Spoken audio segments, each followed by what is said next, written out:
Live షోకి స్వాగతం. ముందుగా అతిథుల పరిచయం. శ్రీ కేబీజీ తిలక్ గారు, సీనియర్ పాత్రికేయులు, ప్రముఖ విశ్లేషకులు. శ్రీ శివశంకర్ గారు, వైఎస్ఆర్ కాంగ్రెస్ పార్టీ అధికార ప్రతినిధి. పవన్ కళ్యాణ్ గారికి జగదీష్ రెడ్డి గారు ఇచ్చినటువంటి మాజీ మంత్రి ఇచ్చినటువంటి కౌంటర్ మీద తిలక్ గారు మీరు ఏమైనా స్పందిస్తారా? పవన్ కళ్యాణ్ గారు ఆంధ్రలో ఉంటే ఓ రకంగా, తెలంగాణలో ఉంటే ఇంకో రకంగా, ఇప్పుడు ఏకంగా కోనసీమలో అట్లా మాట్లాడారు. దాని మీద జగదీష్ రెడ్డి గారు కౌంటర్. ఇప్పుడు ఈ వివాదం అవసరం? ఆయన తెలిసి మాట్లాడతారా, తెలియక మాట్లాడతారా? మీకేమనిపించింది? ఎక్కడ ఏది అవసరమో అక్కడ మాట్లాడి కాలం గడుపుకోవడం అలవాటు పడ్డాడు ఆయన.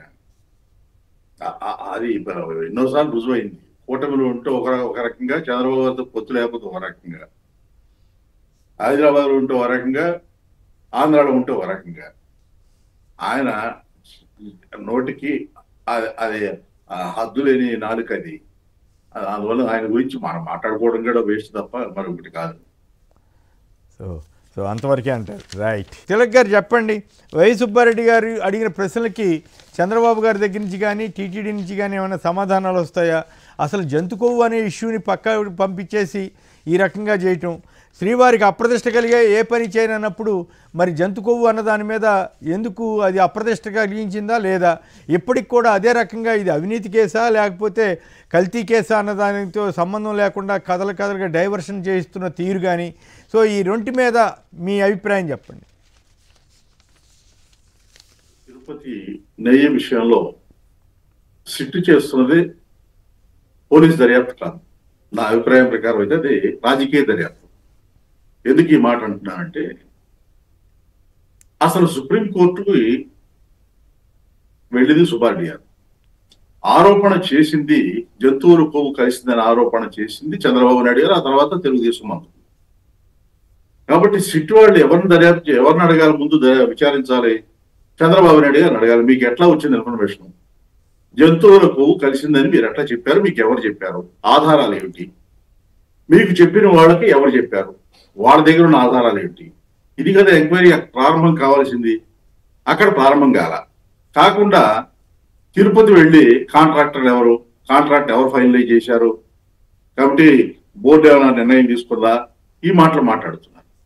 ఇప్పుడు సుప్రీంకోర్టు కళ్ళకు కూడా గంతలు కట్టే విధంగా జంతువుల కొవ్వు అనే విషయాన్ని పక్కన పెట్టి, అసలు సిట్ వేసిందే దానికి సుప్రీంకోర్టు, అది పక్కన పెట్టి కల్తీ జరిగిందంటారు. సరే, కల్తీ జరిగింది అంటున్నారు. ఇప్పుడు చంద్రబాబు నాయుడు గారిని చదివి వినిపించింది ఏంటి?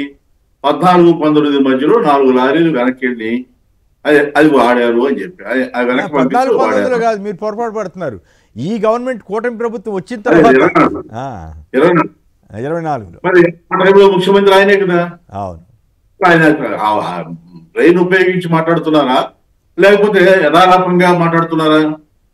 వాడు సిట్వాడు చెప్పిన దాంట్లో ఆ మాట ఉంది. ఆ మాట ఉందంటే చంద్రబాబు నాయుడు గారి బాధ్యులు కదా. అది చూసుకోకుండా మాట్లాడుతున్నారు. తర్వాత తిరుమల దేవస్థానం ప్రతిష్టను దెబ్బతీయను అనే మాట వాడారు. మరి సుబ్రహ్మణ్య స్వామి గారు తిరుమల ప్రతిష్టను పత్రికలు దెబ్బతీస్తున్నాయని చెప్పి ఆంధ్రజ్యోతి మీద కేసు వేస్తే ఎందుకు విత్డ్రా చేశారు? పర్మిషన్ ఎందుకు విత్డ్రా చేశారు? దానికి జవాబు చెప్తారా? అందువల్ల ప్రతిష్ట చంద్రబాబు నాయుడు గారి హయాంలో మరి కనకదుర్గ దేవాలయంలో కాళహస్తిలో క్షుద్ర పూజలు జరిగిన ఆరోపణలు వస్తే ఎందుకు ఎంక్వైరీ చేయలే? 1000 ఎకరాల మండపం పూర్తి చేయడానికి తీసుకున్న నిర్ణయం మీది కదా, మీరు ఎందుకు ఎంక్వైరీ చేయలే? తూర్పుగోదావరి జిల్లాలో తొక్కిసలాట జరిగి ఈ మధ్య ఒక 4 రోజుల క్రితం మరి ఇన్సిడెంట్ జరిగితే ఆ దేవస్థానం కట్టించిన ఆయన 90 ఏళ్ళ ఆయన అరెస్ట్ చేశారు తప్ప. శ్రీకాకుళం జిల్లాలో అదే మరి ఎందుకైతే చర్య తీసుకోలేదు? ప్రభుత్వం మంత్రి గారు లేరా? అసలు ఏమిటో అడ్మినిస్ట్రేషన్ అనేది ఒక పద్ధతి పాడు ఏం లేదండి. అసలు అంత ప్రతిదానికి రాజకీయమే. అందువల్ల సుబ్బారెడ్డి గారు చాలా స్ట్రైట్ గా కొన్ని క్వశ్చన్లు వేశారు. లై డిటెక్టర్ సిద్ధం అన్నారు. సరే, లై డిటెక్టర్ 4 గదుల మధ్య జరిగింది. మీడియా సమక్షంలో సిట్ విచారణకు సిద్ధం అన్నారు. దాన్ని చంద్రబాబు నాయుడు గారు ఒప్పుకుంటారా? ఆయన కూడా మీడియా సమక్షంలో సిట్ విచారణ కూర్చుంటారా? ఆయన చేసిన ఆరోపణ జంతువులకు కలిసిందన్నారు కదా, అది ఎట్లా అన్నారు? ఆ మాట ఆయనకున్న ఆధారం ఏంటి? ఎవరు చెప్పారు ఆయనకి? మీడియా సమక్షంలో సిట్ విచారణ జరపమని ఆయన అడుగుతారా? ఆ ధైర్యం ఉందా? ఇన్ని రకాలుగా మాట్లాడుతున్నారు. అసలు ఇవాళ కూడా ఆంధ్రజ్యోతిలో ఏం రాశారు? సుబ్బారెడ్డి గారి పిఏ అప్పనంట. ఆయన మన పిఏ కాదయ్యా మరి మొత్తుకుంటుంటే 2018లోనే వెళ్ళిపోయాడని చెప్తుంటే మరి ఆయన పిఏని ఆంధ్రప్రదేశ్లో రాయటం ఏంటి? ఎవరు రాయిస్తున్నారు? ఎక్కడ తయారవుతున్నాయి ఈ కట్టుకథలు? అందువల్ల వ్యక్తిత్వ హననం, బురద చల్లడం, రాజకీయంగా అప్రతిష్ట పాలు చేయాలనే ప్రయత్నం చేయటం, ఇవన్నీ చంద్రబాబు నాయుడు గారికి వెన్నతో పెట్టిన విద్య. మొట్టమొదట మీకు ఒక విషయం గుర్తు చేయాలి. ఇక్కడ జగన్ గారికి పక్కన ఉన్నటువంటి ప్రముఖులు ఎవరున్నారో వాళ్ళని టార్గెట్ చేశారు. విజయసాయి రెడ్డి గారు జగన్ గారి పార్టీలో ఉన్నంత కాలం ఆయన టార్గెట్ చేశారు. ఇప్పుడు ఆయన గురించి ప్రస్తావన లేదు అసలు. ఆ తర్వాత ఇప్పుడు సుబ్బారెడ్డి గారు టార్గెట్ చేశారు. ఈ మధ్యలో కొన్ని తెలుగుదేశం వెబ్సైట్లు ఏమొస్తుంది, సద్దర్ గారు అక్కడ ఉండడం అవసరమా, ఆయన ఎందుకు ఉంచుతున్నారు, వీళ్ళకేంటో బాధ నాకు అర్థం కాదు. ఈ రకంగా వాళ్ళు ఏమిటంటే వైఎస్ఆర్ కాంగ్రెస్ పార్టీ కేంద్ర కార్యాలయంలో కార్యకలాపాలు నిర్వహించేవాళ్ళు ఎవరు ఉండకూడదు. సుబ్బారెడ్డి గారు పక్కకి తీసేయాలి. ఇప్పుడు వైఎస్ఆర్ సాయిరెడ్డి గారు అయిపోయింది, సుబ్బారెడ్డి గారి మీద పడ్డారు. ఇక సద్దర్ గారు, ఇది వాళ్ళ టార్గెట్. అందులో దానికి ఇన్ని రకాలుగా చెబుతారు, నెయ్యి గురించి ఇన్ని రకాలుగా మాట్లాడుతున్నారు. నెయ్యి మీద ఇన్ని 370 కోట్ల స్టిల్ కేసులో పక్కా సాక్ష్యాలు, మద్యం కేసులో పక్కా సాక్ష్యాలు ఉంటే ఏ రకంగా మీరు విచారణకి వెళ్తున్నారండి? దాని మీద విచారణ జరపరా? దాని మీద ఎంక్వైరీ జరపరా? మీ పిఏ దగ్గర 2000 కోట్ల రూపాయలకు ఆధారాలు దొరికినాయి అంటే దాని మీద విచారణ జరపరా? ఆధారాలు లేని వాటి గురించి మాట్లాడుతూ ఉంటారు, ప్రజా ఉపన్యాసాలు చెబుతూ ఉంటారు. సుబ్రహ్మణ్య స్వామి గారి కేసు ఎందుకు ఆయన కేసు వేయకుండా ఆంధ్రజ్యోతి మీద ఎందుకు విచారణ చేయించాలి? సమాధానం చెప్పానండి. ఈనాడు వాళ్ళు మార్గదర్శి కేసు ఎందుకు విచారణ చేశారు? నిజాయితీ ఉందే, మీకు కావాలి కాబట్టి. అందువల్ల మీరు ఆంధ్రజ్యోతి ఈనాడు కథలు రాయటువంటి వాళ్ళు మీ అవినీతి గురించి మాట్లాడటం ఏంటి? మార్గదర్శి గురించి కేసులు విచారణ చేయించుకుని చంద్రబాబు నాయుడు గారిని పట్టుకుని ఈనాడు వాళ్ళు, ఆంధ్రజ్యోతి వాళ్ళేమో వాళ్ళ కహానే చాలా ఉన్నాయి చెప్తాను తర్వాత. అందువల్ల ఈ రకంగా మీకు అనుకూలమైన వాళ్ళ మీద కేసులు, మీ మీద కేసులు విత్డ్రా చేసుకుంటారు, మీ అన్యాయాల మీద కేసులు విత్డ్రా చేసుకుంటారు, ఎదుటి వాళ్ళ మీద బుర్ర జరుగుతారు. ఆధారాలు చూపించమంటే చెప్పరు. ఇప్పుడు సుబ్బారెడ్డి గారు చాలా స్పష్టంగా మీడియా సమక్షంలో సిట్ విచారణకు సిద్ధమన్నారు. దీనికి చంద్రబాబు నాయుడు గారు చేయాలి, ఆయన కూడా సిట్ ముందు విచారణకు ఎదుర్కోవాలని నేను కోరుతున్నాను. అయితే ఇక్కడ ఒక సింపుల్గా దీని మీద కూడా చెప్పండి. శ్రీవారికి అప్రతిష్ట కలిగే ఏ పని చేయనివ్వను, తప్పు చేస్తే ఈ జన్మలోని శిక్ష అని చంద్రబాబు గారు చెబుతున్నారు. మరి ఈ లడ్డూలో జంతుకోవు కలిసిందన్నది శ్రీవారికి అప్రతిష్ట లేక ప్రతిష్ట పెంచేదా? ఇప్పటికి కూడా అదే పాట పాడంటే ఆ పదం మార్చి కల్తీ అని పదే మొన్న ఏం రాశారు, 20 కోట్ల లడ్డూలో ఎన్నో లడ్డూలు పంచారని చెప్పి కరెక్ట్గా 2019-24 మధ్యని అప్రతిష్టమైన రీతిలో ప్రచారం చేస్తున్నారు కదా. సుబ్బారెడ్డి గారు 10 ఏళ్ళు ఎంక్వైరీ చేయండి, మొత్తం 10 ఏళ్లలో జరిగిందని. చంద్రబాబు గారి టైంలో 276 రూపాయలకి ఎట్లా కొన్నారు, మేము 320 రూపాయలకి కొంటే తప్పు అయినప్పుడు అని కూడా ఆయన అడిగారు. సో ఇప్పుడు ప్రతిష్ట ఈ జంతు కొవ్వు అనే దాని ద్వారా శ్రీవారికి అప్రతిష్ట తెచ్చారా లేదా? ఇప్పుడు ఆయన తిరుమల తిరుపతి దేవస్థానాన్ని రాజకీయ వేదికగా మార్చి రాజకీయ లబ్ధి కోసం ప్రయత్నం చేస్తున్నారు. ఆయనకి న్యాయస్థానాలైనా రాజకీయ వేదికలుగా మారుస్తారు, దేవస్థానాలను రాజకీయ వేదికలుగా మారుస్తారు. రాజకీయ లబ్ధికి వచ్చే కూరాలు ఎంత తప్పితే ఆయనకి దేవుడి మీద భయం లేదు, భక్తి లేదు. ఇది చాలాసార్లు రుజువైంది. విజయవాడ కనకదుర్గమ్మ గుడిలో కిరీటం పోతే, అమ్మవారి కిరీటం పోతే నకిలీ కిరీటం పెట్టిన మహానుభావుడు పరిపాలన అప్పుడు చేసింది ఆయనే. అంత గొప్పవాడు, ఆయనకి దేవుడి మీద భక్తి ఉందంటే ఎవరు నమ్ముతారండి? వల్ల ఆయన తిరుమల ప్రతిష్ట, ఆయన ఏం చెప్పినా ఆ తిరుమలను రాజకీయ వేదికగా చేసుకుని రాజకీయంగా దేవుడిని అప్రతిష్ట పాలు చేసిన, అప్రతిష్ట పాలైనా పర్వాలేదు, తనకు రాజకీయాలన్నీ చేకూరాలి. ఇదే టార్గెట్. రైట్. ఇప్పుడు తిలక్ గారు ప్రస్తావించినట్లుగా చంద్రబాబు కేసుల కొట్టివేతపై కోర్టులో వాగ్వాదం, సర్టిఫికేట్ కావాలని కోరిన న్యాయవాది పొన్నవోలు, పీపీ అభ్యంతరంతో కోర్టులో తీవ్ర వాదోపవాదాలు జరిగినట. మరి సర్టిఫికేట్ కాపీ ఇవ్వడానికి ఏంటో అభ్యంతరం తెలియదు. చంద్రబాబుపై ఫైబర్ కేసు క్లోజ్, వాసుదేవరెడ్డి సత్యప్రసాద్కు ముందస్తు బెయిల్ ఇవ్వద్దు, అది జరిగితే ట్రయల్పై తీవ్ర ప్రభావం చూపుతుంది, హైకోర్టులో చెవిరెడ్డి భాస్కర్ రెడ్డి అనుబంధ పిటిషన్లు. ఇటువైపు మధ్య కేసు అనమాట. రైట్. శివశంకర్ గారు చెప్పండి, వైవి సుబ్బారెడ్డి గారి వ్యాఖ్యలు కానీ చంద్రబాబు గారు శ్రీవారికి నేను అప్రతిష్ట తెచ్చే పని చేయను అంటున్నారు. మరి జంతుకోవు అన్న పదం వాడటం ద్వారా అప్రతిష్ట తెచ్చారా, లేదా రోజు కల్తీనే మీద వార్తలు రాయించడం ద్వారా పరువు నిలబెడుతున్నట్లా తీస్తున్నట్లా? సార్, మీకు అదేవిధంగా పెద్దలకి, సాక్షి వీక్షకులు నమస్కారం.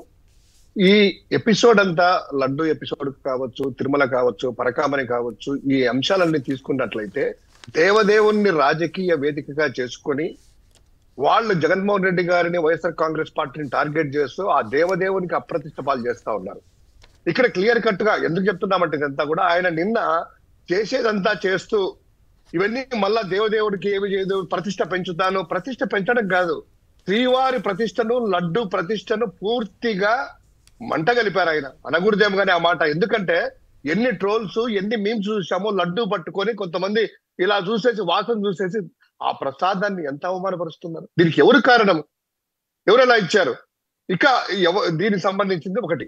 ఇక రెండవ అంశం వచ్చేసేసి ఆ శ్రీ వెంకటేశ్వర స్వామి లడ్డుకు సంబంధించిన వాటిలో వారి మాటలన్నీ కూడా చూసుకున్నట్లయితే అప్రతిష్ట పాలు చేయడం ఎందుకంటున్నామంటే, ఫస్ట్ లో ఏమన్నారు, దీనిలో జంతువుల నెయ్యి కలిపారనేటువంటిది అనుమానాలు కాదు, ఏకంగా స్టేట్మెంట్లు ఇచ్చేసేసి ఆ డిప్యూటీ సీఎం గారు, ఆయన కుమారుడు, ఎల్లో మీడియా పూర్తిగా లడ్డును తగలాలంటే గనుక హిందువుల ఆ యొక్క భక్తులంతా కూడా భయపడే విధంగా దాన్ని చేసి పెట్టారు.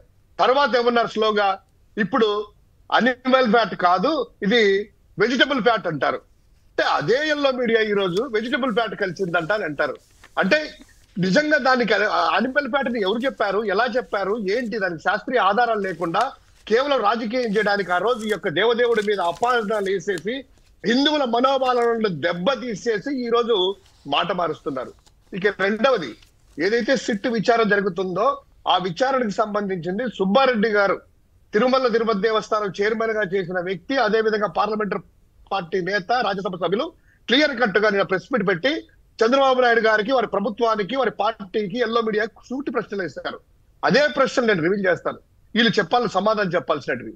మీరేమంటున్నారు, లడ్డూ ధర తక్కువ ఉంది కాబట్టి 326 కేజీల నెయ్యి ధర 326 రూపాయలకి కల్తీ అయింది. ఇంత తక్కువ నెయ్యి ధర ఇంత తక్కువకి ఎలా మీరు ఇస్తున్నారు అనేటువంటిది ప్రాథమికంగా దాని చుట్టూ అల్లారు. ఇంత తక్కువకి ఎవరన్నా ఇస్తారయ్యా, అందుకని ఫ్యాట్ చేసి ఆ కల్తీ నెయ్యి తెచ్చారు అనేటువంటిది.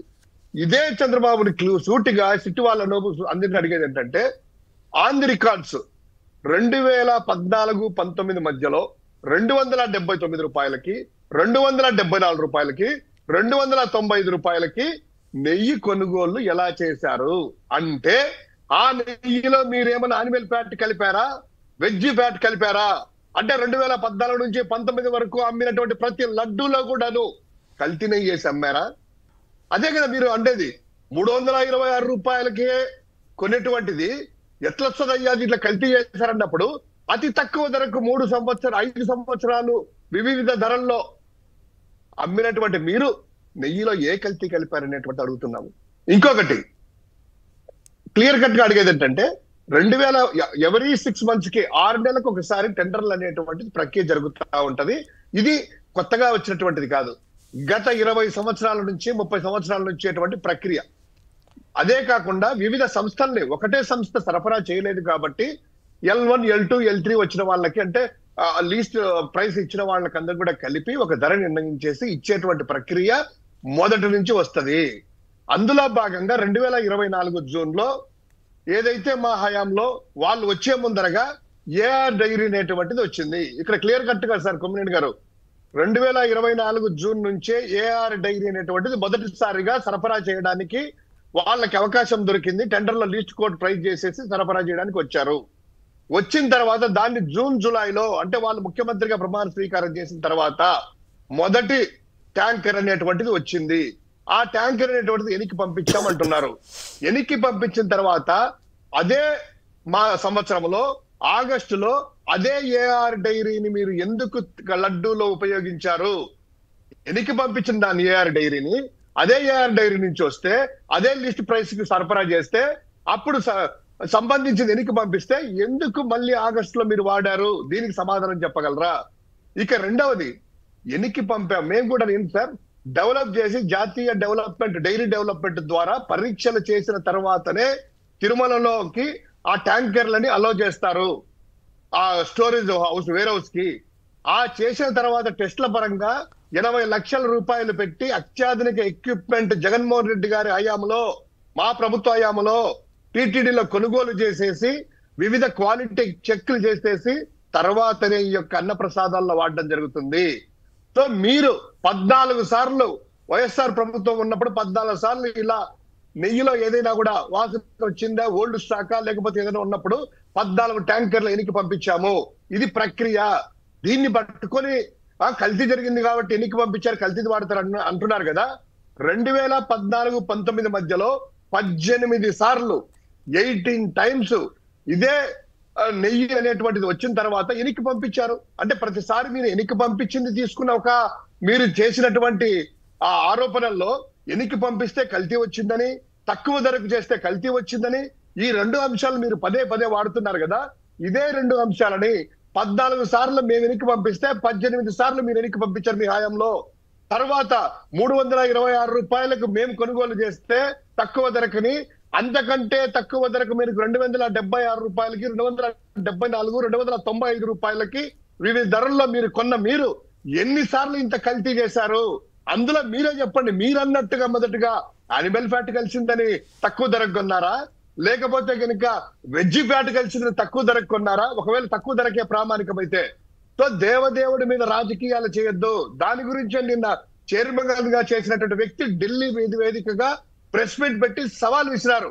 లైట్ డిటెక్టర్ పెట్టి on in front of media ఏ విచారణకైనా సిద్ధము.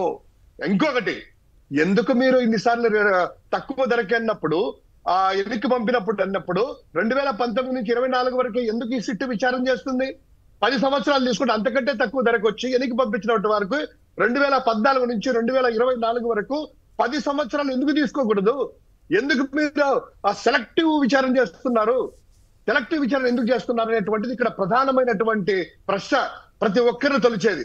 మీరు దేవదేవుని రాజకీయం అడ్డు పెట్టుకున్నారు కాబట్టి మా హయాంలో పకడ్బందీగా చాలా భద్రతా పరంగా చాలా క్వాలిటీలు చెక్ చేస్తూ ఆ దేవదేవుడిని ఆ యొక్క భక్తి భావాలను పెంచుతూ హిందువుల మనోభావాలను దెబ్బతినకుండా వాళ్ళ యొక్క భక్తి భావం పెరుగుతూ క్రమశిక్షణగా చేసినటువంటి మా యొక్క ఆయాంలో ఒక్క చిన్న ఇన్సిడెంట్ జరగలేదు. మీరు వచ్చిన తర్వాతనే ఆ యొక్క వైకుంఠం కరెక్ట్ 1 సంవత్సరం అవుతుంది అనుకుంటా, ఇంకొక 10 రోజులకి ఆ వైకుంఠ దర్శనాలలో ఏ విధంగా మీరు భద్రతా లోపాలను క్రియేట్ చేసేసి కనీసం అంటే భద్రత ఏర్పాటు చేయకోకుండా ఆ భక్తులను ఏ విధంగా మీరు చేస్తున్నారు, ఎంతమంది చనిపోయారు, అదే విధంగా ఆ యొక్క సత్య స్వామి అన్నవరంలో ఏ విధంగా జరిగింది, మన శ్రీకాకుళంలో ఏ విధంగా జరిగింది, మనోభావాలను సింహాచలం అప్పన్న స్వామి దగ్గర స్మాల్ కరెక్షన్ అప్పన్న స్వామి దగ్గర అంటే హిందువుల మనోభావాలను గాని ఆ భక్తులను గాని వాళ్ళ యొక్క దేవదేవుని యొక్క పవిత్రను కాపాడటంలో ఆ రోజు సుబ్బారెడ్డి గారు చైర్మన్ గా ఉన్నా, జగన్మోహన్ రెడ్డి గారు ముఖ్యమంత్రిగా ఉన్నా కూడా ఉంది. మీ హయాంలో లాగా నిన్న మాట్లాడుతున్న చంద్రబాబు గారు ఆ పుష్కరాల టైంలో ఎన్ని సార్ విజయవాడలో ఎన్ని గుళ్ళు పగలగొట్టారు సార్? సీతారాముల గుళ్ళను పగలగొట్టి పక్కన ఎట్లెట్లేస్తే అదే గుళ్ళను జగన్మోహన్ రెడ్డి గారు వచ్చిన తర్వాత గుళ్ళు ఏర్పాటు చేసేసి పూజలు స్టార్ట్ చేసేసి విగ్రహ ఏర్పాట్లు చేసినటువంటి హిందూ మనోభావాలను కానీ హిందూ మతాన్ని కానీ ఒకటి ఫైనల్ గా దీని గురించి కూడా చెప్పండి. శ్రీవారికి అప్రతిష్ట కలిగే ఏ పని చేయనివ్వు అని అంటారు. మరి ఇప్పుడు ఈ జంతు కొవ్వు కలిసింది అన్నది శ్రీవారికి ప్రతిష్ట తెచ్చేదేనా? మరి అట్లా ఆయన అంత ధైర్యంగా ఎలా మాట్లాడతారు? అంతేకాకుండా తప్పు చేస్తే ఈ జన్మలోనే శిక్ష అని చంద్రబాబు గారు అంటున్నారు. మరి శిక్ష అంటే ఏ రకమైన శిక్ష? రాజకీయాల్లో గెలిపోవటంలా, లేకపోతే ఇంకా వేరే వ్యక్తిగత శిక్ష? ఏదేమైనా ఓవరాల్గా మీరు డిఫెన్స్ ఆడటం, ఏదో తిరుమలకి అప్రతిష్ట వస్తుందేమో అని మీరు డిఫెన్స్ ఆడటం, ఆయనేమో అఫెన్స్ ఆడటం ద్వారా మిమ్మల్ని ఇబ్బంది పెట్టాలని చూడటం, ఇదంతా తమాషాగా నడుస్తుందా? ఈ అప్రతిష్ట ఎవరి వల్ల వచ్చింది ఏం కదా? ఒకటేమో వాస్తవం సార్, ఏదైతే లేవనెత్తిన పాయింట్లు అన్ని కూడా జగన్మోహన్ రెడ్డి గారు కానీ మా పార్టీ కానీ అడగచ్చు. కానీ అక్కడ మనము ఈ యొక్క రాజకీయ క్రీడ ఆడేటువంటి ఆటలో దేవదేవుణ్ణి పవిత్రతని, హిందూ మతాన్ని, హిందూ మత పవిత్రతని దాన్ని పరంగా పెట్టి ఆడాలంటే కనుక మేము అటువంటి రాజకీయాలు అవసరం లేదు. అదే ఆడాలంటే జగన్మోహన్ రెడ్డి గారు ఏ రోజో చేసిండే వాళ్ళు. మీరు చేస్తున్నటువంటి ఈ రోజు హిందూ మతాన్ని ఉద్ధరించినట్టో లేకపోతే ఇంకోటి చేస్తున్నారు కదా. మీరు రాజకీయం కోసం దేవదేవుని వాడుకుంటున్నారు. ఇప్పటి వరకు క్షమాపణలు చెప్పలేదు. జంతువులన్నీ కలిసిందని చెప్పి నిస్సిగ్గుగా మాట్లాడినటువంటి ముఖ్యమంత్రి స్థానంలో ఉన్నటువంటి ఒక వ్యక్తి, అదే విధంగా డిప్యూటీ స్థానంలో ఉన్నటువంటి వ్యక్తి ఏ విధంగా చేశారు? చిన్న ఆధారం కూడా లేకుండా. దానివల్ల ఎంత నష్టం జరిగింది సార్ హిందూ మతానికి, ఆ దేవదేవుడికి, ఆ ప్రసాదానికి. ఎంత నష్టం జరిగింది. రైట్ సో ఈ రోజు హిందూ మతాన్ని ఆయన ఉద్ధరించినట్టు మాట్లాడుతున్నారు. మరి ఈ రోజు వచ్చేసి ఎల్లో మీడియా అంతా కూడా సింపుల్ గా పాట మార్చింది. ఇప్పుడు వెజిటబుల్ ఫ్యాట్ అంట. అంటే ఆ రోజు జరిగినటువంటి తప్పు కాదా? తెలిసి ఈఓ గారు చెప్పినా కూడాను తెలిసి ఈ రోజు చంద్రబాబు గారు డిప్యూటీ సీఎం గారు ఈ యొక్క రాజకీయ క్రీడ ఆడుతున్నారంటే వారికి హిందూ భావాలన్నా కూడా భయం లేదు, మతం అంటే ఇక్కడ విశ్వాసం లేదు, దేవదేవుడు అంటే భయం లేదు. రైట్ ఓకే చెప్పినవి చెప్పొద్దు. అయితే ఆసక్తికరమైన అంశం ఏంటంటే చంద్రబాబు నాయుడు గారు తనకి 23 క్లెయిమోర్లు వచ్చినా కూడా నేను దేవుడి దేవలు బతికాను మొత్తం అంతా, అది కరెక్టే, దానివల్ల దాంట్లో అనుమానం లేదు. ఆయనకి ఆ ప్రమాదం జరిగినప్పుడు ఆయన సేఫ్గా బయటపడ్డారు. కానీ విచిత్రం ఏంటంటే ఆ తర్వాత ఆయన ఆ ఎలక్షన్లోనే ఓటమికి గురయ్యారు. మరి దానికి ఎట్లా ఇటువంటి అన్ని సెంటిమెంట్లు కలిపితే ఇవన్నీ కూడా గుర్తుకొస్తాయి కదా. రాజకీయాల్లో గెలుపోవటములు ఉంటాయి, రకరకాలు ఉంటాయి. కానీ అన్నింటినీ ఇందాక శివశంకర్ గారు తిలక్ గారు అన్నట్టుగా రాజకీయాల్ని దీన్ని మిళితం చేస్తే, అనవసరమైనటువంటి వివాదాస్పద వ్యాఖ్యలు చేస్తే అది ఆత్మరక్షణలో పడే అవకాశం అయితే ఉంటుంది. రైట్, పెద్దిరెడ్డి గారు కొండెప్పి నుంచి. పెద్దిరెడ్డి గారు నమస్కారం, మాట్లాడండి సంక్షిప్తంగా. Sir good morning sir. నమస్కారం సార్. ఇప్పుడు వాళ్ళు కూటమి ప్రభుత్వం ఇచ్చిన హామీలను ఏదైతే చేయలేక వాళ్ళు ప్రతిసారి 6 నెలలకు ఒకసారి 3 నెలలకు ఒకసారి ఈ నెయ్యి విషయం తీసుకురావడం జరుగుతుంది సార్. ఏపీ ప్రజలు ఆల్రెడీ మర్చిపోయారు అసలు ఆ విషయాన్ని. అనవసరంగా మనం వాళ్ళ ట్రాక్ లో పడుతున్నామో అనిపిస్తుంది వైఎస్ఆర్సీపీ కాదుగా, జరుగుతున్న పరిణామాల మీద మాట్లాడాలి కదా. అదే సార్, ప్రతిసారి వాళ్ళు నెయ్యి అంటున్నారు. మనం ఇప్పుడు వైఎస్ఆర్సీపీ పార్టీనే ప్రతిపక్షం పార్టీ కాబట్టి ఇప్పుడు రైతులు పడే బాధలు కానీ, విద్యార్థులు పడుతున్న బాధలు కానీ, కరెంట్ ఛార్జీలు కానీ, ఇప్పుడు సర్వే ఉంది సార్. సర్వే ఇంతకుముందు ఏం చెప్పారు, సర్వే మొత్తం కూడా జగన్మోహన్ రెడ్డి రాయించుకుంటున్నారని చెప్పారు. అదే సర్వే ఇప్పుడు జరుగుతుంది గ్రామాల్లో. వాటి మీద దృష్టి పెట్టి డిబేట్ చేస్తే బాగుంటుందేమో. పార్టీ వాళ్ళ అభిప్రాయాలకి సంబంధం లేదు. మేము డిబేట్ నడిపేటప్పుడు వచ్చిన వార్తలు ప్రధానమైనటువంటి అంశాల ఆధారంగా చేస్తాం. మీకు నచ్చితే నచ్చవచ్చు, నచ్చకపోవచ్చు, కానీ మా బాధ్యత మేము నిర్వహించాలి కాబట్టి మేము నిర్వహిస్తాం. పార్టీ వాళ్ళకి చెప్పండి, మీరు వీటి మీద కదా దాని మీద కూడా ఎక్కువ కాన్సన్ట్రేట్ చేయండి అని. మరి మొన్న జగన్ గారు చేసింది అదే కదా, అరటి పళ్ళు వాళ్ళ దగ్గరికి వెళ్ళి, అరటి రైతుల దగ్గరికి వెళ్ళి వాళ్ళ ఆందోళన అంతటిని బయట ప్రజల దృష్టికి తీసుకొచ్చారు కదా. సో ఎవరి వాళ్ళు చేస్తారు. ఇంకో పాయింట్ కంప్లీట్. ఇప్పుడు శివజ్యోతి అనే అమ్మాయి ఏదో మాట్లాడిందని చెప్పేసి ఆమెని దర్శనానికి రాకుండా ఆమె ఆధార్ కార్డుని బ్యాన్ చేసేస్తారు. ఇప్పుడు అట్లాగే తిరుమల లడ్డు మీద, తిరుమల మీద అసత్య ప్రచారం చేసే వాళ్ళందరూ ఆధార్ కార్డులు కూడా బ్యాన్ చేయాలి కదండి. ఆధార్ కార్డు నాకు తెలియదు ఏంటది. ఇప్పుడు శివజ్యోతి అని ఒక అమ్మాయి ఉంది, ఏదో లడ్డు గురించి ఏదో మాట్లాడింది. అంటే తప్పుగా ఏం మాట్లాడింది, లడ్డు ఏదో ఎక్కువ వదిలే ఆ పదాలు వాడమాకండి, మనమే అనట్లేదండి. ఆ అమ్మాయి ఆధార్ కార్డు బ్యాన్ చేశాడు. ఆధార్ కార్డు బ్యాన్ చేస్తారా? ఎందుకంటే దర్శనానికి రాకుండా, ఇక దర్శనం లేదు అమ్మాయికి. దర్శనం ఓకే. అలాంటప్పుడు ఇక్కడ చాలా మంది కూడా అసత్య ప్రచారం చేసే వాళ్ళందరికీ కూడా బ్యాన్ చేయాలి కదండి. మంచి పాయింట్ చెప్పారు. అసలు అట్లా కాదుగా, జంతు కొవ్వు కలిసిందని చెప్పినటువంటి చంద్రబాబు గారిని ఏం చేస్తారు? పవన్ కళ్యాణ్ గారు అయోధ్యకి 1,00,000 లడ్లు పంపించారు, జంతు కొవ్వు కలిసిందని నేను చెప్పిన దానికి, కల్తీ నెయ్యి అని చెప్పిన దానికి ఏం చేస్తారు? మొత్తం టీడీపీ వాళ్ళు కానీ, జనసేన వాళ్ళు కానీ అందరూ మాట్లాడారు కదా. మరి మీరు మంచి కీలకమైన పాయింటే రేజ్ చేశారు. అది వదిలేసి మొత్తం ఇప్పుడు అధికారం వాళ్ళ చేతిలో ఉంది కాబట్టి వాళ్ళ ఇష్టం ఏమైనా చేస్తారు. అందుకే కదా రెడ్ బుక్ పాలన నడుస్తుందని అంటున్నారు కదా. రైట్, మరొకరు సుధాకర్ రెడ్డి గారు కాణిపాకం. నమస్కారం కుమ్మనీర్ గారు, మీకు ప్యానల్ లో ఉన్న సభ్యులందరికీ. ఎంతో మంది ముఖ్యమంత్రులు మారారు, ఎంతో మంది వస్తున్నారు ఈ నెయ్యి సరఫరాలో. ఇప్పుడు కాదు కుమ్మనీర్ గారు, మ్యాక్సిమం చెప్పాలంటే ముందు 19 ఇప్పుడు వీళ్ళు చెప్తున్నారు, చంద్రబాబు గారు కూడా చెప్తున్నది ఏంటంటే 74, 79, 98 రూపాయల వరకు కూడా 298 రూపాయల వరకు కూడా తెలుగుదేశం గవర్నమెంట్ కొనింది. అంటే సంవత్సరానికి కాస్ట్ ఆఫ్ లివింగ్ పెరుగుతూ పోతూ ఉంటుంది. ఇప్పుడు వైసీపీ ప్రభుత్వంలో 300 సిలిండర్కి ఎందుకు కొన్నారని, ఇప్పుడు కొన్నప్పుడు ఏమంటే దాంట్లో ఎప్పుడైనా కానీ ఒక క్వాలిటీ పెరిగింది, క్వాలిటీ శుభ్రంగా ఉంది, బాగుంది అంటేనే ధర ఎక్కువగా ఉంటుంది. క్వాలిటీ తగ్గి ధర తక్కువగా ఇస్తున్నారంటే ఏమంటే వాళ్ళు అంత క్వాలిటీ మెయింటైన్ చేయలేకపోతుంటే, ఇప్పుడు ఏదైనా ప్రోడక్ట్ తయారు చేయాలంటే విషయం అర్థం కాలేదు. నిన్న వైవి సుబ్బారెడ్డి గారు చాలా క్లారిటీగా చెప్పారు.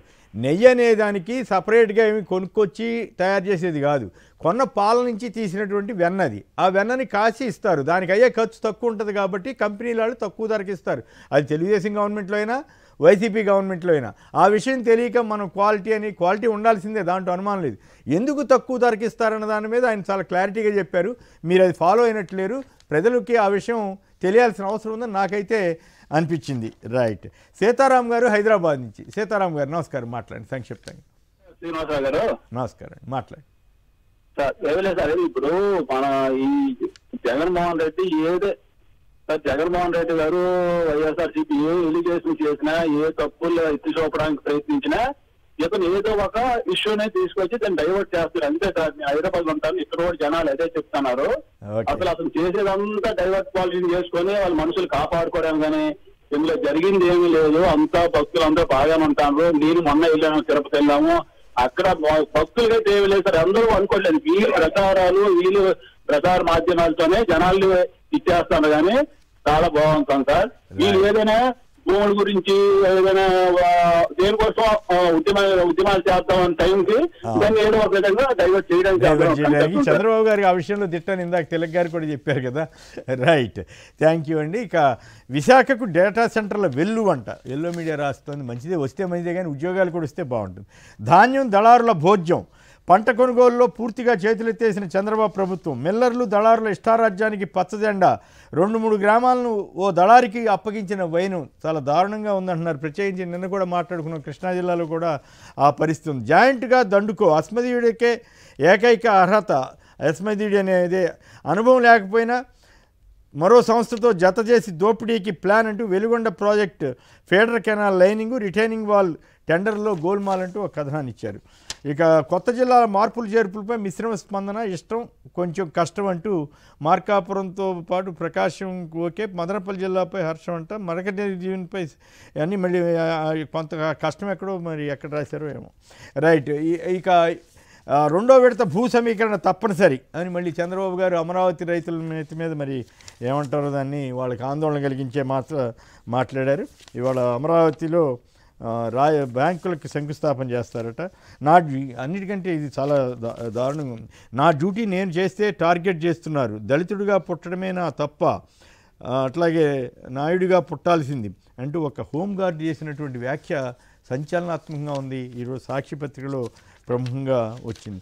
దళిత ఐపీఎస్ల పట్ల వివక్ష వేధింపులు, సీనియర్ ఐపీఎస్ అధికారికి పివి సునీల్ కుమార్కు సిఐడి సమన్లు, న్యాయస్థానం తోసిపుచ్చిన కేసులో చంద్రబాబు ప్రభుత్వం అత్యుత్సాహం. ఇప్పటికే సంజయ్ అక్రమ అరెస్ట్, జైలు పాలు, సస్పెన్షన్ పొడిగింపు, జాషువా పోస్టింగ్ ఇవ్వకుండా వేధింపులు, ఇట్లా ఎస్పెషల్లీ మేజర్గా వీళ్ళంతా దళితకు సంబంధించిన దళిత ఆఫీసర్లనే టార్గెట్ చేశారంటూ వాళ్ళు వ్యాఖ్యానిస్తున్నారు. ఇక మహిళల పరిస్థితి మరీ దారుణం. అవును, ఒంటరి మహిళ నుంచి డబ్బు తీసుకున్న అంగీకరించిన మంత్రి అనధికారిక పిఏ సతీష్ అట. అతడి కీచక పర్వంపై ఎస్పీకి ఫిర్యాదు చేశారట. ఆ ఫిర్యాదు చేసిన ఆవిడని బెదిరిస్తున్నారట. మరో చోట ఎక్కడ కావల దగ్గర ఎక్కడో వివాహితకు టీడీపీ నేత లైంగిక వేధింపులంట. రామరామ రాక్షసకాండ, అంగన్వాడీ హెల్పర్పై టీడీపీ వర్గీయుల దుశ్శాసన పర్వం అంటూ మరో వార్తనిచ్చారు. సో టీడీపీ వారి నుంచి మా కుటుంబానికి ప్రాణహాని. ఇలా ఇంకోటి, మొన్న జగన్ గారు అనంతపురం టూర్ వెళ్తే అక్కడ జనం ఎక్కువగా వచ్చినందుకు గాను జనం ఆయనకి స్వాగతం పలికితే మరి దాన్ని ఏ కారణంతో అక్కడ డిఎస్పీ మీద బదిలీ వేశారట. తిలక్ గారు చెప్పండి, ఒక హోంగార్డు ఈ రకంగా ఆవేదన వ్యక్తం చేస్తున్న తీరు రాష్ట్రంలో అధ్వాన్నమైనటువంటి పోలీసు వ్యవస్థ పనితీరుకి కానీ రెడ్ బుక్ పాలనకి కానీ దర్పణం పడుతోంది అనుకోవాలా. ఆయన చెప్పిన విషయాలు చూస్తే చాలా ఆవేదన కలిగిస్తాయి. రేషన్ బియ్యం అక్రమ రవాణా, అట్లాగే ప్యాకాట, ఇటువంటి వాటన్నిటి మీద సమాచారం ఇచ్చినందుకు వేధింపులట. సో అలాగే మీరు ఇంతకుముందు సీనియర్ ఐపీఎస్ అధికారుల మీద కూడా వదలట్లేదు. వీళ్ళ మెజారిటీ దళితులు అవటం కూడా మేము దళితులుగా పుట్టడమే తప్ప అన్నట్లుగా వారు మాట్లాడుతున్నారు. మొన్న చూసాం రాప్తాపు దగ్గర ఒక డిఎస్పీని బదిలీ చేశారట. అంతకుముందు శంకరయ్య గారని ఆ వివేక హత్య కేసు సంబంధించి ఆయన మీద తప్పుడు ఆరోపణలు చేశారని నోటీస్ ఇచ్చినందుకు ఆయన ఉద్యోగమే పీకేశారట. ఏమిటి పోలీస్ వ్యవస్థ? ఆంధ్రప్రదేశ్లో రెడ్ బుక్ పాలన, వీటికి విముక్తి లేదా, నిష్కృతి ఉండదా? ఆంధ్రప్రదేశ్లో పోలీసు వ్యవస్థ అనేది తెలుగుదేశం అనుబంధ వ్యవస్థగా మారిందని నా ఎప్పటి నుంచో నా అభిప్రాయం. ఇప్పుడు ఇవాళ హోంగార్డే కాదు, ఆ హోంగార్డ్ని కూడా డిస్మిస్ చేస్తారని అనుకుంటున్నాను. ఎందుకంటే చంద్రబాబు నాయుడు గారి మీద స్కిల్ కేసు ఎంక్వైరీ చేసిన ఐపీఎస్ అధికారుల మీద కేసులు పెట్టారు. సరే, వాడు తప్పు చేసి ఉంటే వాళ్ళ మీద కేసు పెట్టండి, ఎంక్వైరీ చేయండి. సస్పెండ్ చేయటం, పోస్టింగ్ ఇవ్వకుండా సంవత్సరాల తరబడి పెండింగ్లో ఉంచడం, ఇవన్నీ కక్ష సాధింపు కదా, మీ మీద ఎంక్వైరీ చేశారని. అట్లాగే మార్గదర్శి కేసు విచారించిన వాళ్ళని కూడా సస్పెండ్ చేసి పోస్టింగ్ ఇవ్వకుండా పక్కన పెట్టారు. ఇవన్నీ కూడా అధికారాన్ని దుర్వినియోగం చేయడం కాదా? మీ మీద కేసులు పెట్టిన వాళ్ళని బెదిరించడం, అడవు పెట్టడం, మభ్యపెట్టడం. అంటే ఇక్కడ ఇంకో ఇంట్రెస్టింగ్ విషయం ఏంటంటే నిజంగా స్కిల్ స్కామ్లో తప్పు లేకపోతే తప్పుడు కేసు పెట్టారని వాళ్ళ మీద పెడితే అదో రకం, అది కాకుండా వేరే కేసులో పెడుతున్నారు. అట్లా మార్గదర్శి కేసులో తప్పు ఉందనుకోండి, తప్పు ఉంటే ఎందుకు తప్పుడు కేసు పెట్టామని మార్గదర్శి ఇష్యూలో వాళ్ళని మార్గదర్శిని ప్రభుత్వాన్ని పోలీసుల మధ్య కేసులు నడిస్తే విచారణ జరిగితే పర్వాలా, వేరే కేసులో పెట్టి వీళ్ళని సస్పెండ్ చేయటం ఇట్లా వేధిస్తున్నట్టుగా కనపడతా ఉంది. అది కేసీఆర్ గారు ఇప్పుడు మార్గదర్శి కేసు విచారించిన ఆయన తప్పు చేస్తే కేసు పెట్టి ఎంక్వైరీ చేయండి, తప్పులేదు. ఆయన మీదేమో కక్ష సాధింపు, సస్పెన్షన్, పోస్టింగ్ ఇవ్వకుండా ఉంటాం, ఇంకో పక్కన మార్గదర్శి మీద కేసు విత్డ్రా చేయడం. ఇది కదా గమ్మత్తు. ఇప్పుడు చంద్రబాబు నాయుడు గారి కేసులు కూడా అదే జరుగుతుంది. అందువల్ల ఇది పైన ఐపీఎస్లైనా హోంగార్డులైనా ఆ దళితులైతే ఈజీగా చర్య తీసుకుంటారు, ఎవరు సపోర్ట్ కూడా రారు కాబట్టి. ఆ సపోర్ట్ ఉంటే మరి తెలుగుదేశం టైంలో పెగాసిస్ కేసులు ఏం చేశారు? సస్పెన్షన్లు ఎత్తేలేదా? కేసులు ఎత్తేలేదా? అందువల్ల ఆయనకు అనుకూలమైతే ఒక రకంగా ఉంటుంది, ఆయనకు అనుకూలం కాబట్టి ఎక్కడి దాకా ఎందుకండి. ఆయన పిఎస్ శ్రీనివాస్ మీద ఎవరు జగన్ గారి ప్రభుత్వం ఆరోపణ చేయలేదే. కేంద్ర ప్రభుత్వం ప్రెస్ నోట్ రిలీజ్ చేసింది, 2000 కోట్ల రూపాయలు ఆధారాలు దొరికాయని. ఆయన మీద లుకౌట్ నోటీస్ రిలీజ్ చేశారు. ఫారిన్ పారిపోయాడు, అమెరికాకి పారిపోయాడు. తిరిగి వచ్చిన తర్వాత మీరు ఆ లుకౌట్ నోటీస్ రద్దు చేశారు, కేసులు పక్కన పెట్టారు, ఆయన పోస్టింగ్ ఇచ్చారు. ఇది కాదా మీరు రాజకీయ అధికార దుర్వినియోగం? అందువల్ల ఆయన ఏం చేయాలనుకుంటే చేస్తారండి. ఇప్పుడు మీకు ఇక్కడ హోంగార్డే కాదు, ఇప్పుడు మంత్రి గారి సమర్పం పక్కన తర్వాత వస్తుందేమో, ఇప్పుడు హోంగార్డు కూడా డిస్మిస్ చేస్తారని అనుకుంటున్నాను. అందులో మహిళల గురించి కూడా ఇప్పుడు అనేక చెప్పాను కదా, వాటి మీద కూడా మాట్లాడండి. ఇప్పుడు మహిళల సందర్భం చెప్తాను, ఇప్పుడు దాని మీద కూడా చర్య తీసుకోరండి. కారణం ఏంటంటే ఉదాహరణ చెప్తాను. ఇప్పుడు లోకేష్ గారు అపోజిషన్ లో ఉండగా తెలుగుదేశం పార్టీ ఆఫీస్ ముందు కృష్ణవేణి అనే ఆవిడ ధర్నా చేసింది. తెలుగుదేశం లోకేష్ గారి పిఏ గెస్ట్ హౌస్ రమ్మన్నాడు సాయంత్రం పూట అని. చర్య తీసుకున్నారా? తీసుకోకపోగా అధికారంలోకి వచ్చిన తర్వాత ఆ అమ్మాయి భర్తను కొట్టడమే కాకుండా లోకేష్ గారి ఫ్లెక్సీ దగ్గర కాడు పట్టుకునేట్టు చేయించారు. అంతటితో ఆగకుండా ఆ కృష్ణవేణి పోస్టింగ్ పెట్టారండి సోషల్ మీడియాలో, ఆవిడ మీద ఎన్ని కేసులు పెట్టారు? దాదాపు 2 సంవత్సరాల పాటు అసలు ఈ రాష్ట్రంలో లేకుండా చేశారు. కక్ష సాధింపు, వాళ్ళు చర్య తీసుకుంటారు మహిళల మీద వేధింపులకి అనేది మనం అనుకోవడం కూడా భ్రమ అండి, పొరపాటది. వాళ్ళు చర్య తీసుకోరు, ఇంకా కక్ష సాధింపు పెరుగుతుంది. వాళ్ళు నిజాయితీగా వ్యవహరిస్తారు, మహిళల గురించి చాలా గొప్పగా మాట్లాడతారంటే హాస్యాస్పదం అది. ఇదే బహుశా ఇదే మంత్రి గారు అనుకుంటా హాస్టల్లో స్టూడెంట్స్ కి ఆడపిల్లలకి జ్వరం వచ్చిందంటే మంత్రికి ఏం సంబంధం అని ప్రశ్నించారు. వల్ల వాళ్ళ రాజ్యంలో వాళ్ళ ఇప్పుడు వాళ్ళ ప్రభుత్వంలో ఏ ఇష్టారాజ్యంగా మాడుతున్నారు, నోటికి ఏది వస్తే అది మాడుతున్నారు. పవన్ కళ్యాణ్ గారు వాళ్ళ ఎమ్మెల్యే గారి మీద కేసు, వాళ్ళ ఎమ్మెల్యే సాక్షాత్ వాళ్ళ ఎమ్మెల్యే తెలుగుదేశం ఎమ్మెల్యే గారు నా బెడ్రూమ్ లో కెమెరాలు పెట్టారు, స్పై కెమెరాలు అని చెప్తే ఆయన ఏం మాట్లాడు? ఆ ఎమ్మెల్యే మీద చంద్రబాబు నాయుడు చర్య తీసుకోరు. అందువల్ల అది ఎమ్మెల్యే అయినా మరొకడైనా వాళ్ళ దూకుడు పద్ధతి ఇలాగే ఉంటుంది, మహిళల పట్ల వాళ్ళ వైఖరి మారుతుందని నేనైతే అనుకోవట్లేదు. శివశంకర్ గారు 2 ఇష్యూస్, ఒకటి పోలీసు వ్యవస్థ పై మీద హోంగార్డ్ ఆవేదన కానీ, లేదా సీనియర్ దళిత ఐపీఎస్ ఆఫీసర్ల పట్ల ప్రభుత్వం వ్యవహరిస్తున్న తీరు కానీ, మరోవైపు మహిళలకు జరుగుతున్న అన్యాయాల మీద ఆ మంత్రి గారి పిఏ అంట, అనధికారిక పిఏ అంట, ఆయన చేసిన నిర్వాహకం మీద మామూలుగా అయితే ఈ పాటికి ఇంకెవరన్నా అయితే వైసీపీకి సంబంధించిన వాళ్ళైతే రచ్చరచ్చగా పేపర్లో వేసి గందరగోళంగా పోలీసులు వెంటనే దూకుడు, మన వెంకటరెడ్డి గారి ఇంటికి ఎట్లా దూకుడుగా వెళ్ళిపోయారు మరుసటి రోజు కల్లా క్షణాల్లో. మరి ఇక్కడ ఎందుకు ఇట్లా స్పందించట్లేదు? అనేక కేసుల్లో ఇందాక వారు రిఫర్ చేసినట్టుగా చివరికి జనసేన మహిళా నేతగా దిక్కు లేకుండా పోయింది. అట్లాగే ఒక మన ఆముదాల వలస దగ్గర అక్కడ ఒక పాఠశాల ప్రిన్సిపాల్కే దిక్కు లేకుండా పోయింది. ఇట్లా అనేక కేసుల్లో ఈ పరిణామాలు. సో వీటన్నిటి మీద మీ అభిప్రాయం చెప్పండి. ఒకటి సార్, ఇప్పుడు ఈ పోలీసుల హోంగార్డుది అంశం తీసుకున్నట్లయితే ఆయన ఆవేదన సెల్ఫీ వీడియో ప్రకారం చేసేసి పై అధికారులకి ఆయన చేసినటువంటి తప్పు ఏంది అంటే గనక అక్కడ జరుగుతున్నటువంటి వాస్తవాలను తీసుకెళ్లి పై అధికారులకు చెప్పడం. ఈ విధంగా జరుగుతా ఉంది, ఇక్కడెక్కడ పేకాట ఆడుతున్నారు, ఇక్కడ అనేటువంటిది ఆయనకు డ్యూటీ ఆయన చెప్పారు. ఆ డ్యూటీ సక్రమంగా చేసినందుకు బెదిరింపులు ఎలా? అక్రమ ఇసుక లారీతో తొక్కేస్తాము, అక్రమ బియ్యం లారీతో తొక్కేస్తామని బెదిరింపులు చేసినటువంటిది ఒకటి కాదు, రెండు కాదు. ఆయన పలు ఏరియాలో పనిచేసినప్పుడు ప్రతి దగ్గర అలా చేస్తా ఉంటే ట్రాన్స్ఫర్లు ఇసురు కొడుతూ ఈ రోజు మచిలీపట్నం ఏరియాలో ఉన్నారు పాపం. అతను ఎంత ఆవేదన చెందితే అలా మాట్లాడతారు ఒక్కసారి అర్థం చేసుకోవచ్చు. ఆయన చెప్పినటువంటి అంశాలు ప్రతి ఒక్కటి కూడా క్షుణ్ణంగా మనం పరిశీలిస్తే కేవలము నేను దళితుడు అనేటువంటి చేస్తున్నారు, అదే నేను ఒక ఓసీనో ఒక నాయుడు అయింటే కనుక నన్ను చేసేవాళ్ళ అని ఆ వీడియోలో మాట్లాడినారంటే ఎంత దుర్మార్గంగా ఉంది ఇక్కడ.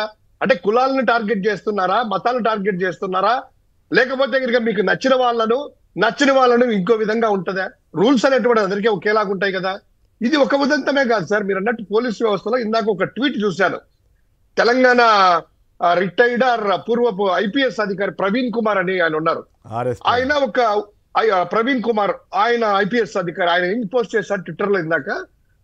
హర్యానాలో చూసాము, సమ్ రిషాంక్ అనే అధికారి ఎవరు దళిత అధికారి మీద ఏ విధంగా అక్కడ చేస్తే అక్కడ ఆత్మహత్య చేసుకున్నాడు. కుల వివక్ష చూపించేసి టార్గెట్ చేస్తే అది భారతదేశంలో ముఖ్యంగా సౌత్ ఇండియాలో అది ఉంది, ముఖ్యంగా ఆంధ్రప్రదేశ్ లో అని ఆయన పేర్లు కూడా సంజయ్ కుమార్ అనేటువంటి డీజీ స్థాయి అధికారిని, నిజాయితీ గల అధికారిని, దళిత అధికారిని తీసుకెళ్లి లోపల పెట్టారు. అదే విధంగా జైలుకు పంపించారు, అక్రమ కేసులు పెట్టారు. అదే విధంగా సునీల్ అనేటువంటి డీజీపీ ర్యాంక్ క్యాడర్ ని ఆయనకి పర్మిషన్ తో ప్రభుత్వ అనుమతితో విదేశాలకు వెళ్తే నువ్వు ఎలా వెళ్ళావు అనేటువంటి అక్రమ కేసులు పెట్టి దళితుడు కాబట్టి చేస్తున్నారని. అదేవిధంగా ఇంకా చూడండి, విశాల్ గన్ని నిజాయితీ గల young officer, IPS officer Vishal Ganni ఏదో ఆ జట్మాని కేసులను పెట్టి లోపల పంపించడం అయితేనేమి, విజయపాల్ అనేటువంటి వ్యక్తిని అయితేనేమి, సార్ కానిస్టేబుల్ హోంగార్డు దగ్గర నుంచి డీజీపీ స్థాయి వరకు వాళ్ళకు నచ్చకపోతే ముఖ్యంగా దళితుల్ని ఈ విధంగా చేయడం ఏంటనేటువంటిది ఆ యొక్క ప్రవీణ్ కుమార్ అడిగిన తర్వాత నిజంగా చాలా ఆశ్చర్యం వేస్తుంది. ఒకసారి సీక్వెన్స్ సిరీస్ ఆఫ్ సీక్వెన్స్ చూస్తే కనుక నిజంగా ఇంత వివక్షంగా ఆంధ్రప్రదేశ్ లో ఉందా అనేటువంటి అనుమానాలు కలుగుతా ఉన్నాయి. ఇక అదొక అంశం అయితే, రెండవ అంశం సార్ మహిళల పట్ల నిజంగా మీరు ఇందాక మన తిలక్ గారు చెప్పినట్టు ఉత్తరాంధ్ర సంబంధించినటువంటి ఆ మంత్రి గారి మహిళా మంత్రి గారి పిఏ విషయాలు వస్తే అఫీషియల్ పిఏకి ఈ పక్క తీసుకుందాం. ఇంకో విధంగా రామగిరిలో అక్కడ మహిళా ఎమ్మెల్యే ప్రాతినిధ్యం వహిస్తుంది, మహిళా మంత్రి ఉన్నారు. ఉన్నటువంటి ఆ ప్రాంతంలో ఒక అంగన్వాడీ హెల్పర్ ని కాళ్లతో తన్నుతూ రోడ్లకి ఈడ్చుకుంటూ రిజైన్ చేయి అని చెప్పి చేస్తే కనీసం అంటే గనక విడిపించే నాదులు లేడు. పోలీస్ స్టేషన్ జగన్ గారు ఏదో మాట్లాడితే ఆయన మీసాలు తిప్పుకుంటూ 3 చక్రాలు ఉన్నాయి 4 చక్రాలు ఉన్నాయని మాట్లాడారు కదా. ఆయన దగ్గరికి వెళ్తే స్టేషన్లకి అదే స్టేషన్ పరిధిలో ఉంటే అక్కడికి వెళ్తే కేసు తీసుకోలేదు. ఎస్ఐ గారు లేరంట. అంటే ఎస్ఐ గారు ఉంటేనే కేసు తీసుకుంటారు, ఎస్ఐ గారు లేరంట, కేసు కూడా తీసుకోలేదు ఒక మహిళకి. ఇంత దుర్మార్గంగా ఉంది. ఇక్కడ అదే స్టేషన్ పరిధిలోనే కొద్ది నెలల కిందటే మహిళలు గ్యాంగ్ రేప్ చేస్తే దిక్కులేదు ఇంతవరకు.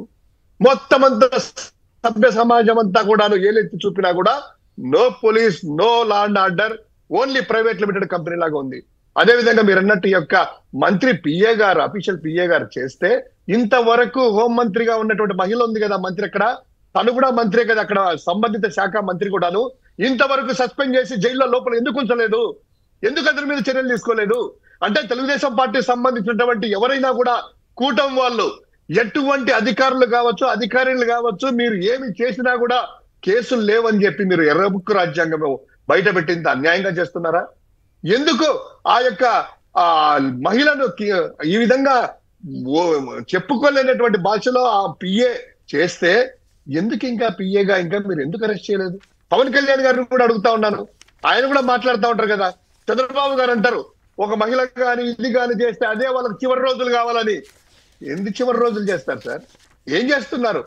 అంటే మీ ఇష్టం వచ్చినట్టు మీరు చేసుకోండి, లా అండ్ ఆర్డర్ మన చేతుల్లో ఉంది, పోలీస్ వ్యవస్థ తెలుగుదేశం వాళ్ళకి కూటమి వాళ్ళకి ఎక్స్క్లూజన్, మీకు ఎటువంటి పరిస్థితుల్లో మీ జోలికి రారు అనేటువంటి క్లియర్ కట్ గా సంకేతాలు ఇచ్చినట్టు కదా. ఇంత దుర్మార్గంగా ఎందుకు మరి ఇలా జరుగుతుంది లా అండ్ ఆర్డర్? మహిళా మంత్రులు, మహిళా ఎమ్మెల్యేలు, హోంశాఖ మంత్రి మహిళ ఉన్నటువంటి ఈ యొక్క సెలెక్టివ్ ప్రాంతాల్లోనే ఈ రోజు ఎగ్జాంపుల్ గా చెప్తున్నాం. ఇంకా రాష్ట్రం అంతా కూడా విచ్చలవిడిగా వేధింపులు. మీరు అన్నారు ఇందాక ఒక ప్రిన్సిపల్ కి ఇదే ఉత్తరాంధ్రలో ఆమదాల వలసలో ఇంత వేధింపులు జరిగినా కూడాను కనీసం అంటే కనుక ఒక షోకాజ్ నోటీస్ కూడా ఇవ్వలేని పరిస్థితిలో ఉన్నారు. ఆమెదే తప్పన్నట్టు ఒక్కొక్క అత్యున్నత రాజ్యాంగ పీఠంలో ఉన్నటువంటి వాళ్లే, కొంతమంది ఆ పదవుల్లో ఉండే వాళ్లే, స్పీకర్ లాంటి వ్యక్తులే మహిళల్ని, అధికారులు ఇష్టం వచ్చినట్టు మాట్లాడినా కూడాను కనీసం అంటే కనుక కేసులు కాదు కదా, మందలింపులు కాదు కదా, నోటీసులు కాదు కదా, ఎటువంటి విషయాలు లేదు. అది చూడండి కాళ్ళతో ఎలా తన్నుతున్నారో విజువల్ చూస్తున్నారు. రాప్తాడులో నిన్న ఆ మహిళను చీపురులో తీసుకొని కాళ్ళతో తన్నుకుంటూ బీహార్ లేదు అనుకుంటున్నాం. బీహార్ చాలా బాగుంది. ఆంధ్రప్రదేశ్ రాష్ట్రం అంతకు మించి ఎప్పుడో 20 సంవత్సరాలకు ఉన్నటువంటి బీహార్ రాష్ట్రంలో ఉన్నటువంటి ఆ యొక్క సందర్భాలన్నీ గుర్తు చేసుకుంటే ఆంధ్రప్రదేశ్ లో ఈరోజు జరుగుతా ఉన్నాయి. ఎందుకు సార్ ఆ ఎస్ఐ దగ్గరికి వెళ్తే ఆ రాప్తాడు సంబంధించిన మహిళని తన్నుతూ వెళ్తే వాళ్ళు కేసు తీసుకోండి అనేసి కుర్రో ముర్రో అని బతిమాలుకున్నా కూడాను ఎస్ఐ గారు లేరు, మేము కేసులు తీసుకొని ఇంటికి వెళ్ళండి అంట. ఇంకెక్కడ సార్? ఒక ఈ రోజు ఏదో విచారణకు ఆదేశించామని ఏదో చూశాను. మన ఇందాక హోంగార్డు రాజేష్ గారి మిత్రులు, దళిత సోదరుడు రాజేష్ గారు చేసినటువంటి వాటికి ఎందుకు మరి వాళ్ళని అరెస్ట్ తీసుకోలేదు సార్? ఇమ్మీడియట్ గా పేర్లు కూడా చెప్పారు కదా, పలాన్ దగ్గర అని. ఎందుకు వాళ్ళని బొక్కలేయలేదు? ఈ రోజు రాజేష్, డీజీ అధికారులు ఉన్నారు, ఇంకా మిగతా వాళ్ళు అన్ని డిపార్ట్మెంట్ లో కూడా ఎవరైనా కూడా టీడీపీ వాళ్ళని ఎదిరించినా, వాళ్ళని ప్రశ్నించినా, వాళ్ళు చేసే తప్పులను చూపించినా కూడా మీకు కూడా ఇదే గతి అని వాళ్ళ ఎగ్జాంపుల్ ఏమైనా క్రియేట్ చేస్తున్నారు అనేటువంటి అనుమానాలు లేకపోలేదు. చాలా అన్యాయంగా ఉంది సార్ ఆంధ్రప్రదేశ్ లో రైతాంగ వ్యవస్థ. ఆంధ్రప్రదేశ్ లో బాధితుల మీద ఎదురు కేసులు పెట్టే సంస్కృతి మరి తీవ్రంగా బ్యాడ్ సిమ్టమ్స్ బాగా పెరిగిపోయినాయి. బ్యాడ్ ట్రెడిషన్స్ అనండి ఏమన్నానండి, అది ప్రభుత్వానికి మంచిది కాదు. గతంలో చంద్రబాబు గారు గత ప్రభుత్వ హయాంలో ఇంత దారుణంగా ఉందని మాబోటాళ్ళం ఎప్పుడు చెప్పలేదు. కానీ ఇప్పుడు ఎందుకు కొడుకు పెత్తనమా, ఆయన పెత్తనమా, లేకపోతే అసలు వాళ్ళిద్దరికి సంబంధం లేకుండా జరుగుతున్నాయా, ఏం జరుగుతుందో కానీ చాలా ఘోరంగా అయితే పరిస్థితి ఉన్నట్లుగా కనపడుతోంది. అంతేనా తిలక్ గారు?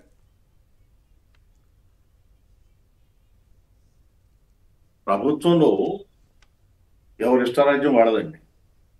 ఎవరు సంపాదనలో వాడు ఉన్నారు తప్ప అడ్మినిస్ట్రేషన్ గురించి పట్టించుకునే పరిస్థితిలో లేదు. ఇప్పుడైతే పొలిటికల్ అడ్మినిస్ట్రేషన్ అన్నారో అది కాస్త క్రిమినల్ అడ్మినిస్ట్రేషన్ గా మారింది. క్రిమినల్ అడ్మినిస్ట్రేషన్ టైం అయిపోయింది. దీని ఒక్క దాని గురించి చెప్పండి. రెండో దశ భూ సమీకరణ తప్పదు, మళ్ళీ మున్సిపాలిటీ అంటున్నారు చంద్రబాబు గారు. ఏమిటి అమరావతి రైతుల్ని, ఆ ప్రాంతంలో ఇతర ఊళ్ళ రైతుల్ని కూడా ఇలాగే బెదిరిస్తూ వెళ్తారా? మీకు ఆపరండి అది. ఎందుకంటే కొద్ది రోజుల నుంచి అమరావతి రైతులు చాలా ఆందోళన చేస్తుంటే కమిషనర్ కన్నబాబును పంపించి వాడు ఏదో మళ్ళీ మీ సమస్యలు పరిష్కరిస్తాం, ఆందోళన చేయకండి అని చెప్పారు. ఈ హామీలు చాలా సార్లు చూశారు, వాళ్ళు ఆగట్లేదు. ఈవేళ రైతులతో సమావేశం జరుపుతారు ముఖ్యమంత్రి గారని ఒక మాట చెప్పారు. మళ్ళీ సమావేశం జరుపుతామని చెబుతూనే మళ్ళీ భూసేకరణ తప్పదని చెప్పడం అంటే నిన్న జరిగింది కాదు నిన్న జరిగితే చంద్రబాబు గారి నాయకత్వంలో రైతులు కూడా అటెండ్ అయ్యారు. అటెండ్ అయినప్పుడే రాజధాని అంతర్జాతీయ స్థాయిలో ఉండాలా, మున్సిపాలిటీగా మిగిలిపోవాలని ఆయన బెదిరిస్తారేంటి? గతంలో ఆయన బెదిరిస్తారేంటి? రైతులు బెదిరిస్తారేంటి? గతంలో అసలు 33,000 ఎకరాలతో నవనగరాలు బ్రహ్మాండంగా నిర్మించేస్తాం, బోల్డ్ డబ్బు 10,000 ఎకరాలు మిగులుద్ది, దాన్ని అమ్మి మొత్తం డబ్బులు సెల్ఫ్ ఫైనాన్స్ చేసేస్తామని చెప్పిన వాళ్ళు ఇప్పుడు అది సాలదు, ఇంకో 45,000 ఎకరాలు అంటారేంటి? నాకు లేకపోతే మున్సిపాలిటీ అని బెదిరిస్తారేంటి? వాడు ఏం ఆగరండి. భూమి సేకరణ విషయంలో వెనకడుగు వేయరు, ప్రైవేటైజేషన్ విషయంలో వెనకడుగు వేయరు. వాడు ఇప్పుడు తిరుపతి దేవస్థానం మళ్ళీ విస్తరించాలని అనేది ఒకటి పెట్టారు. అది ఏమిటంటే కన్స్ట్రక్షన్ యాక్టివిటీ జరుగుతుందని చూపించాలంటే తిరుపతిలో ఇంకోటి వ్యవస్థలో పెట్టాలి. ఇలాంటివి పెట్టి బ్రహ్మాండంగా కంటిన్యూ జరుగుతున్నాయి, కన్స్ట్రక్షన్ జరుగుతుందని చెప్పాలి. అలాగే భూమి సేకరణ అంతర్జాతీయ నగరమో ఇంకో నగరమో అది ఇప్పుడు మాత్రం జరుగుతున్నది ఏంటంటే వేధింపులు. వాళ్ళకి ఇస్తానన్న హామీలు ఏది జరగట్లేదు. ఏమండి 99 పైసలకి భూములు ఇచ్చే పారిశ్రామిక కేంద్రాలకు భూములు ఇచ్చేవాడు రైతులు, భూములు ఇచ్చిన రైతులకి మాత్రం ఫ్లాట్లు ఇవ్వరా? శివశంకర్ సంక్షిప్తంగా ఒకటి సార్, ఇప్పుడు ఇక్కడ రైతుల్ని బ్లాక్ మెయిల్ చేయడమే దీన్ని. ఎందుకంటే మున్సిపాలిటీ కూడా ఇది చేయాలనుకుంటారా? ఇది 2వ దశలో భూములు ఖచ్చితంగా ఇవ్వాల్సిందే, ఇవ్వకపోతే మీ పరిస్థితి ఇది, కనీసం మిమ్మల్ని కొనేవాళ్ళని పట్టించుకుంటూ ఉన్నాడు, నేను ఇలా చేసుకుంటూ పోతామనేటువంటిది వాళ్ళని బ్లాక్ మెయిల్ చేయడమే. ఎందుకు సార్? ఇక్కడ వాళ్ళకి హైదరాబాద్ ఎగ్జాంపుల్ చెప్తున్నాడు. నిన్న హైదరాబాద్ లో ఇలా డెవలప్ చేసిందంటే కాబట్టి ఇన్ని ఉన్నాయి ఇది ఇదని. హైదరాబాద్ లో ఎక్కడ బుల్లెట్ రైలు ఉంది, ఎక్కడ బయట ఉన్నాయి, ఎక్కడ స్పోర్ట్స్ సిటీ, నగరం అనేది ఆటోమేటిక్ గా డెవలప్ అవుతా పోతుంటది. ఇక్కడ రైతులు ఏం లేదు సార్, ఫస్ట్ ఫేజ్ లో రైతులంతా కూడా పూర్తిగా వ్యతిరేకత వచ్చింది. ఎల్లో మీడియా కప్పిపుచ్చుతా ఉంది. ఎవరన్నా వచ్చేసి సాక్షి మీడియా కానీ నిట్కో మీడియా కానీ సెల్ఫీ వీడియోలు పెడదాం అనుకుంటే ఎక్కడ అక్రమ కేసులు పెడతారు అనేటువంటి భయంతో వాళ్లకు మద్దతు ఇచ్చినటువంటి రైతులే ఈ రోజు కుయ్యో ముర్రో అనేటువంటి పరిస్థితులు వచ్చాయి. ఏ ఒక్క రైతు హ్యాపీగా లేరు. ఒక ప్రజాభిప్రాయ సేకరణ చేయమని చెప్పండి వాళ్ళని, సిఆర్డి అధికారులు ఆ యొక్క పరిసర ప్రాంతాల్లో రైతులని ఎందుకు మాకు భూములు చేశారు. ఇంకా దారుణంగా ఉంది. అప్పుడు ఎప్పుడో కొత్తలో అమ్ముకున్నా బాగుండేది, జగన్ గారి హయాంలో ఈనాడు వాళ్ళు రైతుల సానుకూల స్పందనని సబ్హెడింగ్ పెట్టారు. మరి దాంట్లో లోపల ఏం రాశారో కానీ వాళ్ళు కవరింగ్ అప్ మాత్రం భలే చేస్తున్నారండి ఈనాడు. ఏం చేస్తారు సార్, ముఖ్యమంత్రి స్థాయి అధికారి కూర్చొని మీరు భూములు ఇస్తారా చస్తారా అంటే కనుక ఇవ్వమని ఎదిరించి బతికే పరిస్థితులు ఉన్నాయా ఇక్కడ వాళ్ళకి? గతంలో ఇదే చంద్రబాబు గారు అది అపోజిషన్ లో ఉంటే బ్రహ్మాండంగా ప్రభుత్వం మీద ఇంత ఎత్తున లేచేవాళ్ళు కదా. ఇప్పుడు గవర్నమెంట్ లో మామూలుగా అసలు ఒక్క రైతు నోరు ఎత్తినా కూడాను మొత్తం రైతాంగం అంతా కూడా అన్యాయం జరుగుతుంది అనేటువంటి వ్యక్తి ఈ రోజు మొత్తం రైతులంతా కూడా బయటకు వచ్చి రైతులంతా నోరు కుర్రో ముర్రో మా ప్రాంతం ఇది చెయ్యండి. రెండవ దశ వాళ్ళు కూడా మేము ఇవ్వం భూములు అంటే వాళ్ళను ఇక్కడ రెండు రకాలు సార్. మొదటి ఫేజ్ లో ఇచ్చిన రైతులు ఏమో బాధపడుతూ అది ఎందుకు తీసుకుంటావయ్యా, వాల్యుయేషన్ పడిపోతుంది, మాకు వద్దు, ఇక్కడ కట్టండి, ఫస్ట్ డెవలప్ చేయండి. రెండవ ఫేజ్ వాళ్ళు ఏంటంటే మేము ఇవ్వము అంటుంటే కనుక వాళ్ళ మీద కొరడా వేస్తా అంటారు. రెండు రకాలుగా వాళ్ళకు బాధింపులే, వీళ్ళకు బాధింపులే, వాళ్ళు బాధితులే, వీళ్ళు బాధితులే. సరే, రైట్ అండి. తిలక్ గారు, శివశంకర్ గారు కొందరు మాట్లాడారు, వారందరికీ కూడా ధన్యవాదాలు. ఇది నేటి చర్చా కార్యక్రమం. నమస్కారం.